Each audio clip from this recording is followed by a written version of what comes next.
आज फ्रीजमध्ये दही आणि ब्रेड दोन्हीही होतं. मग काय म्हटलं, चला आज दही ब्रेड टोस्ट बनवू. 1 वाटी दही 10 मिनिटांसाठी गाळणीमध्ये ठेवून दिलं आणि त्यामधलं पूर्णपणे पाणी काढून घेतलं. तर हे दही एका बाउलमध्ये काढून घेतलं. त्यामध्ये हिरवी मिरची आणि आलं यांची पेस्ट घातली. बारीक चिरलेला कांदा घातला.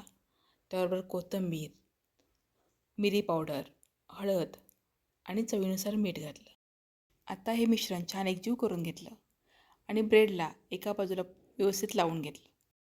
आता गॅसवर पॅन गरम करायला ठेवला. त्यामध्ये बटर घातलं आणि ब्रेडच्या ज्या बाजूला हे दह्याचं मिश्रण लावलेलं आहे ती बाजू पॅनवर ठेवून दिली आणि वरच्या बाजूलाही हे बाकीचं दह्याचं मिश्रण लावून घेतलं.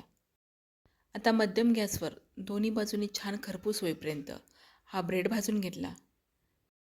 मग काय, झाला दही टोस्ट तयार. आहे ना सोपी पद्धत, नक्की करून पहा.